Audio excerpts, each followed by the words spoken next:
Hello, this is Ganondalf. I'm doing a review on my USDJPY trade. As you can see the chart here, I took a short a long time ago, like a month ago. Man, I said that weird. Um, but anyways, I got short after we had this sell-off. Should have taken partials here, but I didn't. So we covered that already in a different video. But I held on and I added more size and lowered my stop to this candle here. As you can see, we kept getting dumps here. We had a higher time frame PD array here, which is probably the strongest one, and I should have really had that in mind with with my entry and my stop, but I didn't. So, anyways, so there's a few mistakes here. First one, not taking profits here. Should have scaled out like 80% to 70, 60 to 80% is kind of the rule for me, depending on, how it's moving. And since we didn't get displacement here, I should have scaled out, 50%. And then as we recovered here, I could have just gone out 90% because I don't like that. That buyback here, not displacing below this candle or this wick. So anyways, that was the first mistake. Second mistake was, let's see here. Getting in here, I should have waited for this. There's a fair value gap on old one here. And this is the only real displacement movement we had if you go to the 1 hour. I think it's the 1 hour. Since all these just wicked the lows and didn't have a clear displacement. So if I use this as my entry model, would have gotten a better price here and eventually would have taken a smaller, actually the loss would have been the same, but maybe could have, position trade a little bit better as we didn't, crack these lows or something. I don't know. But that's the other mistake. Then yeah, as you can see, eventually I did get stopped out here. We had relative equal highs here and then here too. So it just wasn't looking good for me. And then as you can see, we also had this new week opening gap if you go to the weekly chart, which should have been my real like stop out level, maybe above this candle here.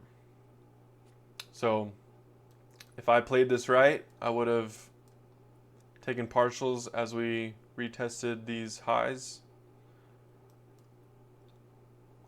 Then reaccumulated only in the new week opening gap, let's say. So, or that other fair value gap, but then risked this candle high. So yeah, as you can see, I still like this for a short. So I'm keeping an eye on it. If you go to the smaller time frames, it's kind of hard, but the real thing was I should have gotten in here as we should have stopped myself out since we had these equal highs here and this got bought back up.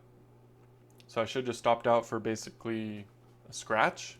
And then I think the correct thing to do here would have just put a pending order here in the new week opening gap and maybe a stop if we zoom in just to, I would have zoomed in to see where the real stop should have been. And this is hard because this is a fair value gap here too. But what I could have done is just risked the high a few ticks above the new week opening gap. So a few points or something. So yeah, I think that was the full recap here. Obviously we have all the conditions here still. We have the higher time frame. Sorry, that's the wrong thing to say. We have signs in the COT data that this is being the JPY alone, not the USD. JPY futures are being bought and accumulated. And then on top of that, we have our commercials buying it up. And on top of that, we have a seasonal tendency for this to start selling off. So this whole idea could be totally wrong. As you can see, this is looking like, if you look at it from the reverse sense, this is just slowly grinding up, taking out, and inducing shorts. So yeah, we'll keep an eye on this and see how, and if we get a clear setup back into the shorts. Otherwise, probably better to be careful here, since everything seems to be respecting bullish PD arrays. As you can see, this wick came down here in this order block. So yeah, we'll see how this goes, and we'll have to do a video after this one covering some of my day trades from yesterday. So thanks for watching, and I'll see you guys later.